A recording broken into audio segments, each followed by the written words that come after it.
Okay, hello. Please introduce yourselves and tell me about the documentary Midwives to someone who knows nothing about it and nothing about Myanmar. So, yeah. So do you want to go first? Yes, hello. I'm Snow Hnin Ei Hlaing from Myanmar. I'm the documentary filmmaker.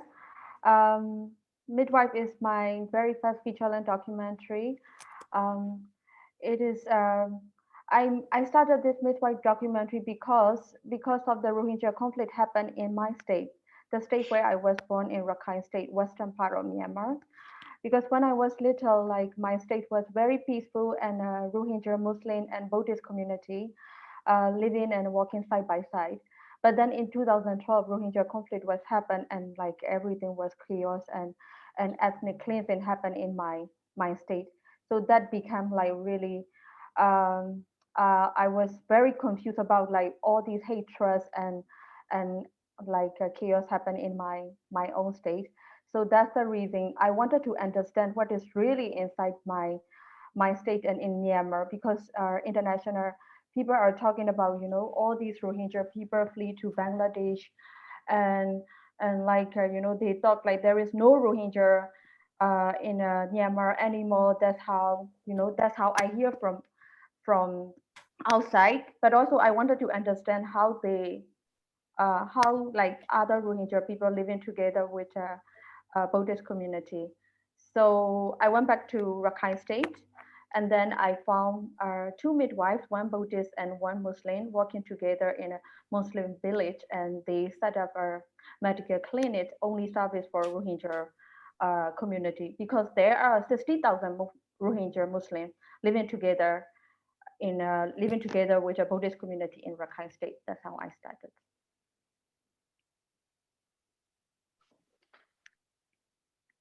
Okay, and how many documentaries and narrative films get made in Myanmar?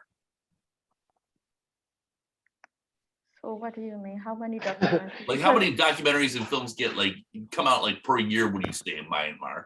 I mean, I think in terms of international films, the answer is not that many. This is one of the first, I would say, significant feature docs to come out of Myanmar, if I'm not mistaken. There's been a few that have played internationally, and a few films I think on the subject that I've seen that are made by foreigners. The fact, I think, Snow, you can correct me, but there's absolutely no internal funding for feature docs, really, compared to the and TV doesn't really support them there. So a filmmaker like Snow has to go outside of the country to get any sort of support. And there's also a very difficult government that she has to deal with in terms of censorship and things like that. So it's like it's very unlikely that she could make a film like this in that country, just in general. There's a lot of shorts that come out of Myanmar, short documentaries. Snow has been learning and teaching at a school called Yangon Film School, that has made many short films, and it's almost a bit of a trade school that teaches you how to make films, but is not politically aligned in any way. So those films are interesting. Snow, did I make any mistakes in that? No. Only one thing that in 2008, Yangon Film School students, they made a documentary about Nagis. It was a Nagis cyclone happened in Myanmar, so they capture like feature-length documentary. It's supported by Yangon Film School tutors and producer. So yeah, that is Nagis, and before that, maybe one documentary. But yeah, I don't know. Yeah, During the Toronto International Film Festival in 2018, I saw a movie from the country called Manta Ray, and I really enjoyed that one. Have you heard of that one? No, who made that documentary? Oh, it's a feature film. Fiction. Yeah, yeah, it was a good movie. It was really interesting and different, and I thought that the country, and as well as this documentary, really provided a unique setting for any kind of film. So what do you think about the country makes it so unique cinematically?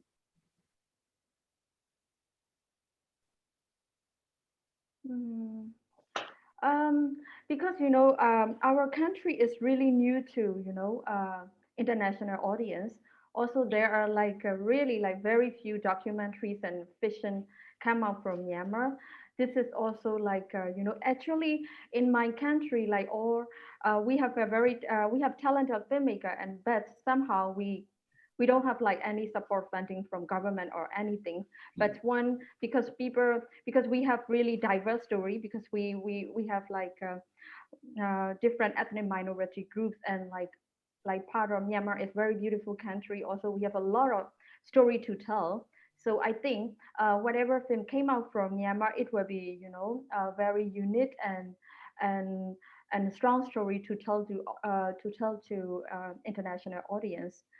Of course, like if I don't have like for example this midwife, if I don't have support um, from international, I couldn't make it for longer version, right? So this is a kind of like so much uh, good for me that I can finish in a feature length documentary about midwives. Awesome. And it's such a visually unique place too. That is just not. I mean, I think people, if the people from outside of the country has any association with Myanmar, it might be the image of Buddhist monks or temples, or it might be a military government and Aung San Suu Kyi, who was, Nobel Prize winner. And so, but beyond that, it's really kind of curious. Like nobody knows anything beyond that in general. So we have to, like, when we're doing press, we have to be explaining a lot of the country. Like, where is it? Like it has been very much a hermit kind of country under the for decades with the previous military dictatorship that has been effectively in power for almost 70 years since independence. So it's a place that most people haven't visited or seen anything but like the most surfacey tourist pictures of. And so what Snow was able to do is not even address like the things that we all know. She could have made a film on Aung San Suu Kyi or the military government, but she found a tiny, in a way, a small story that told the bigger story. So I think that's what I find so impressive about it. Yeah, I definitely like that. The humanized approach. Cinema and documentaries are great for that. For communities that most of us are not too familiar with. I definitely felt that was accomplished with this documentary. What are your goals? What were the goals, I guess, for audience takeaway for this particular project? I like to find out that there are Rohingya Muslims having inhumans and and kind, and there is no human right for Rohingya communities in living in Rakhine State. That was my main point. Also, I wanted to find out that there are also diverse community. They live together in Rakhine State. They can live together and they can work together. But of course, there are a lot of like conflict and kind of the military portrait about religious conflict and all these politic chaos in my country was all these things is made by military. So, but anyway, there are diverse community living inside my country and they are working side by side. Also, the relationship, like in my documentary, like two midwives, they have very beautiful relationship. So, like people relationship is very important for me. Uh, you know, um, so like that is my main point. And also, people living in the conflict region they have like their daily life they have their goals and they are like they have children and they want to their children to educate and they have humor, so things like that I wanted to yeah audience for takeaway. But anyway, like after they watch our midwife film, they will feel no matter what they are attached for their experience, life experience. This is a lot of layer, not only it's about uh, like healthcare situation for pregnant women and a lot of things like also like Rohingya people, they don't have any access to get a medical service. Also like they have no education, they cannot go anywhere. So yeah, a lot of layers. Also I didn't expect that my ending with a military coup happened in Myanmar. So that was not my plan to end with to end for my story. But it's also like now it's not only about Rohingya people are horrible situation. Also, the whole country is we are living in this horrible situation. We are the same at the moment. Okay. What did you cut from the documentary, and why did you cut it? I mean, okay, so Snow and I both edited the film. I'm going to jump in here, Snow, because it's funny. It's editing a documentary like this. Snow's been shooting so much good material for years. It's really, I think, more of a question of what do you add in? You know, like you start building the scenes, and you just have so much to choose from, and like at one point Snow made like a 5-hour cut of the film, and even that was like quite beautiful.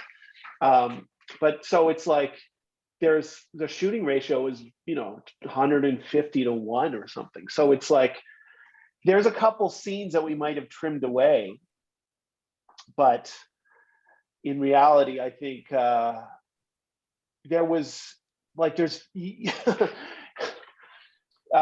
it's just, I can see it's a baffling question. it's like it's not a question of like, oh, we had one extra scene that we could have used. It's a question we had like 3,000 extra scenes that had at one point maybe we considered. You know what I mean? Wow, that's incredible. Okay, so before you embarked on this endeavor, what was in your study of documentary filmmaking? What did you go into this experience consciously wanting to accomplish? Okay, because when I started thinking about this Rohingya conflict issue, I don't know where to start, because I have no idea, who to contact. But somehow in my head, I have kind of script that I wanted to meet midwives. It should be one Buddhist and one Muslim. So I don't know who they are, where they live. But I have a relative living in Rakhine State, in that region. So I contact my auntie, like I share about my imagination story, and she was like, "Okay, come and we can search together to find these two midwives." So along the journey, like we met like a different other midwives, but they are not the type that I really want to see. But after that, like my auntie took me to Rohingya village. But in that time, Buddhist community and Muslim community, they didn't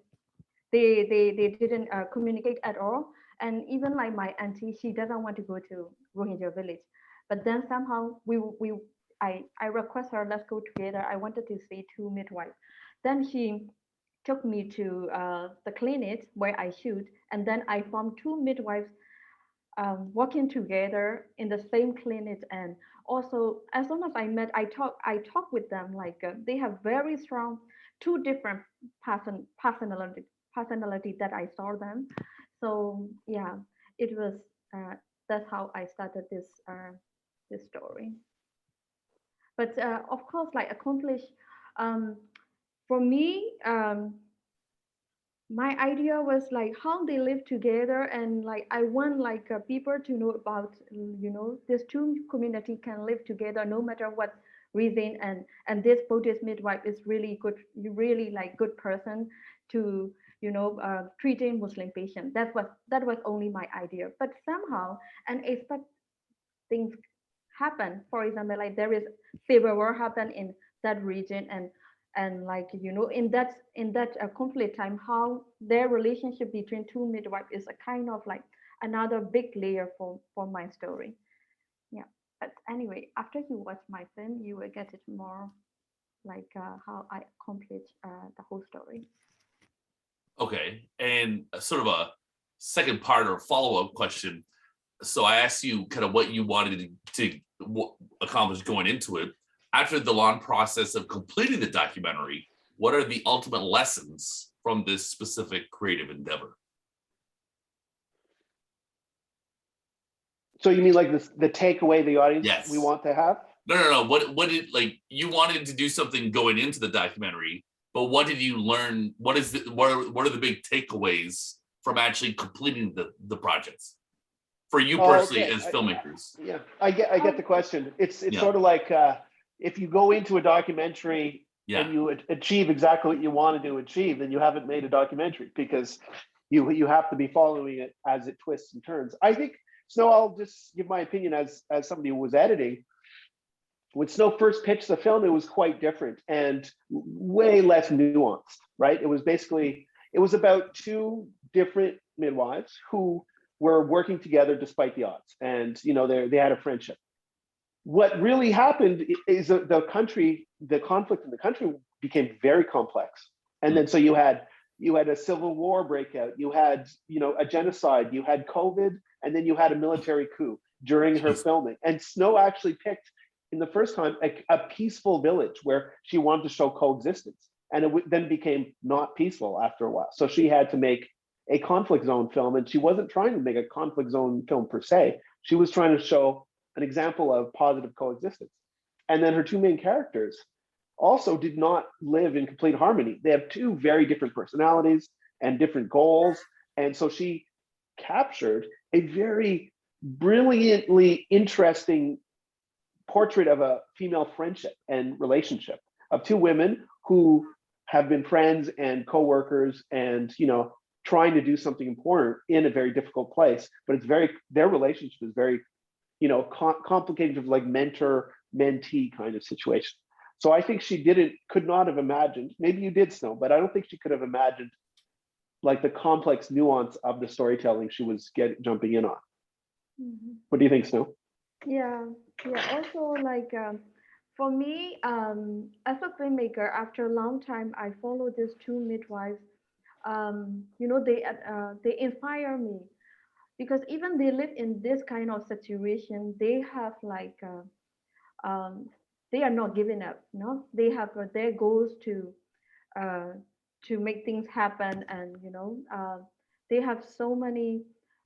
They are quite like character driven people, like because I have very strong character, and they show me a lot, and because of their dream and all these situations, it takes me to follow the whole process. So yeah, this is a character driven story that made me to follow and inspire from my character, that I feel very inspiring. Guys, thanks so much for your time. I really enjoyed Midwives. One final question before I let you guys go. How do you feel about the documentary being accepted and playing soon at Sundance? Oh yes, it's so we were so happy that also premiere in Sundance is really amazing, and it's also for me, this is my first feature-length documentary, and screening my film in Sundance is, I feel so grateful and so good to be present films from Myanmar to international audience. Okay, well, lots of luck with the projects, and thanks for your time. Thank you. Thank you.